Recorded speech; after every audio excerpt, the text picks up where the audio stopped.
दीनी और दुनियावी मालूमात के लिए इस चैनल मोहम्मद उसामा शाह अलवी को सब्सक्राइब करें।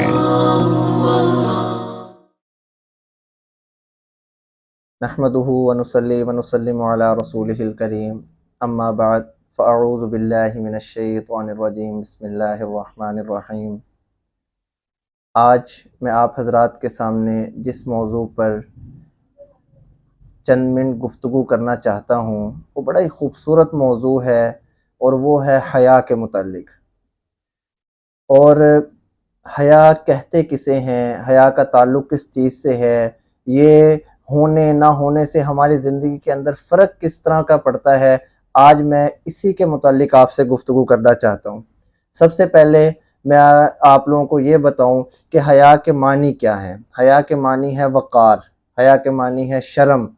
और इसके इस्तिलाही तारीफ़ बहुत खूबसूरत अंदाज़ में अल्लामा इब्न हजर अस्क़लानी ने की है कि हया वो खल्क़ है कि जिससे जो इंसान को नेकी करने और गुनाह ना करने पर उभारता है।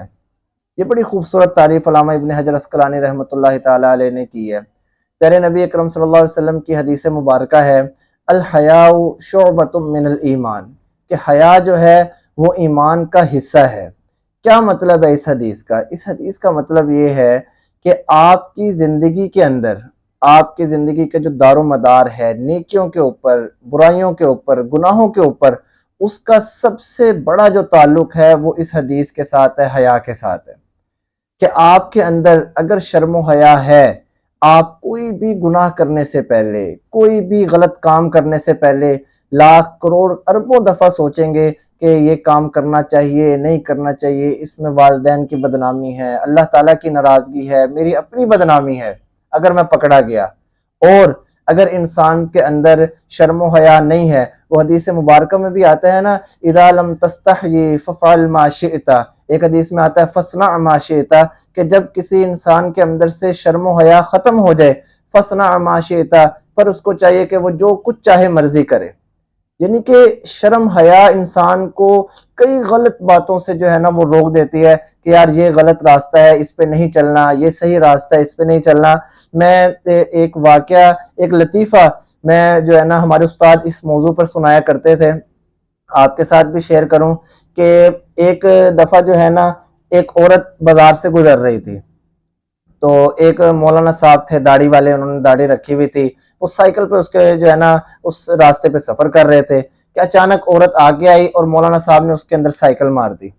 अब जैसे वो साइकिल मारी तो औरत नीचे गिर गई और औरत ने उठते ही कहा, शर्म नहीं आती, दाढ़ी रखी हुई है। तो मौलाना साहब भी मजाहिया से थे, उन्होंने बड़ा खूबसूरत जवाब दिया कि बीबी दाढ़ी रखी है, ब्रेक नहीं है जो मैं दाढ़ी नु फड़ के ब्रेक ला दें। तो ये वही चीज थी कि ये शर्म थी, एक ये शर्म हया थी इंसान के अंदर, जो उन्होंने जो है ना उसको बड़ा खूबसूरत जवाब दे दिया। लेकिन हमारा दीन का जितना भी दारोमदार है, जितना भी ताल्लुक है, वो आप याद रखें कि वो सिर्फ और सिर्फ हया के ऊपर है। अगर इंसान के अंदर हया नहीं है, हदीस शरीफ के अंदर आता है, ये जो मैं आपको हदीस जो है ना, जो मैंने अभी हदीस पढ़ी है कि अल हयाउ शुअबतुम मिनल ईमान, इसके रावी सही अबू हुरैरा रज़ी अल्लाह ताला अन्हु हैं। वो फरमाते हैं कि प्यारे नबी अकरम सल्लल्लाहु अलैहि वसल्लम ने इरशाद फरमाया कि 60 से 70 दर्जे ईमान के हैं और उनमें से सबसे आला दर्जा ये है कि ला इलाहा इल्लल्लाह पढ़ ले, यानी कि अल्लाह ताला के ऊपर ईमान ले आए, अल्लाह ताला की वहदानियत के ऊपर ईमान ले आए, अल्लाह ताला की तौहीद के ऊपर ईमान ले आए। और उनमें से सबसे कमतर दर्जा ये है कि आप किसी शख्स के रास्ते के अंदर से कोई कांटा, कोई पत्थर को हटा के साफ कर दें कि कोई दूसरा बंदा यहाँ से गुजरते वक्त जो है ना वो इससे ठोकर खा के गिर ना जाए या उसको चोट ना लग जाए। और उसी हदीस का आखिरी टुकड़ा ये है कि अल हयाउ शुअबतुम मिनल ईमान। अल्लाह ताला ने ना पहले को जिक्र किया, आखिरी को जिक्र किया, दरमियान में से किसी भी अल्लाह ताला ने जो है ना ईमान के दर्जे को जिक्र नहीं किया। एक किया तो हया को जिक्र किया, और ये भी नहीं बताया कि ये ईमान का दूसरा दर्जा है या आखिरी से एक पहला है। लेकिन ये ईमान का एक बहुत ही जो है खास दर्जा है कि अगर इंसान के अंदर शर्म हया है तो वो कई गुनाह करने से अपने आप को बाज रख लेगा। लेकिन अगर इंसान के अंदर शर्म हया नहीं है तो वो गुनाह करता चला जाएगा, क्योंकि उसको अल्लाह ताला का डर नहीं होगा। शर्म हया जो होती है वो अल्लाह ताला के आगे जो है وہ جو ایک دل میں خوف پیدا ہے اس چیز کو وہ اجاگر کرتا ہے کہ یار یہ کام کرنا ہے، اس سے اللہ تعالیٰ ناراض ہوں گے، یہ کام نہیں کرنا کیونکہ جو ہے نا اس سے والدین بھی ناراض ہوں گے اور اللہ تعالیٰ بھی ناراض ہوں گے۔ کوئی بھی کام کرنے یا نہ کرنے سے پہلے حیا شرم جو ہے وہ ہمیں اللہ تعالیٰ کا خوف دل کے اندر ڈالتی ہے کہ یہ کام اسلام نے جائز بھی قرار دیا ہے یا نہیں دیا، اور اسی طرح جس کے اندر شرم و حیا نہ ہوگی اس کو اس چیز کا فرق ہی نہیں پڑے گا۔ اس لیے ہمارے دلوں کے اندر حیا کا ہونا بہت ضروری ہے۔ آج ہم لوگ دیکھتے ہیں کہ ہمارے ملک کے اندر اس چیز کے اوپر کسی قسم کی کوئی پابندی نہیں ہے۔ آپ بڑے شہروں کے اندر چلے جائیں، وہاں پہ انہوں نے جو ہے نا بل بورڈ کے اوپر فلیکسیں لگائی ہوئی ہیں، وہاں پہ سر عام جو ہے نا وہ عورتوں کی تصاویر لگائی ہوئی ہے، ان کی تشہیر کی جا رہی ہیں۔ یہ بھی حیا کے ایمان کے مخالف ہے۔ یہ حیا کا تقاضا نہیں تھا۔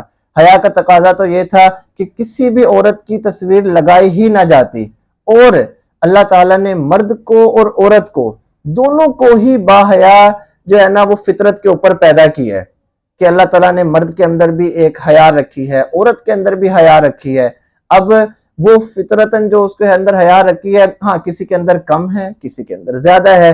کوئی بڑا ہونے کے بعد حیا سے آگے تقوی اختیار کرتا ہے، اللہ تعالیٰ سے آگے اور ڈرتا ہے، اور اگر اس کو راستے کے اندر کوئی ایسا چیز نظر آ جائے جس سے اس کو گناہ کا اندیشہ ہو تو وہ اپنی نظریں جھکا لیتا ہے۔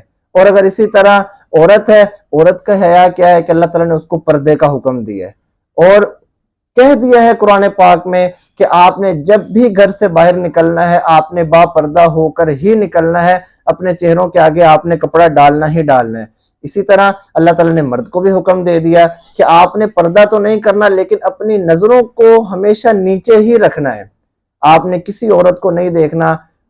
پردہ عورت کا خاصہ ہے، نظر نیچے رکھنا مرد کا خاصہ ہے۔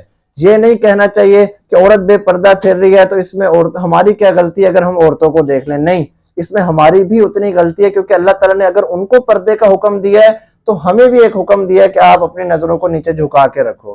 تو یہ معاشرہ دونوں کے ساتھ ہی چلتا ہے۔ اگر ہم نے معاشرے کے اندر اچھائی لے کے آنی ہے، ہم نے معاشرے کے اندر ہم نے اپنی زندگی کو اللہ تعالیٰ کے عین مطابق چلانی ہے، تو پھر ہمیں جو ہے وہ اللہ تعالیٰ کی باتوں کو ماننا پڑے گا، اور اپنے دل کے اندر ایک حیا پیدا کرنا پڑے گی کہ اللہ تعالیٰ جو ہے اس کے بدلے میں ہمیں جو ہے نا وہ نیک عمل کرنے کی توفیق عطا فرمائے۔ اللہ تعالیٰ سے دعا ہے کہ اللہ تعالیٰ نے جو کچھ آج ہم نے کہا ہے سنا ہے اس پہ عمل کرنے کی توفیق عطا فرمائے۔ وآخر الدعوانا الحمد للہ رب العالمین۔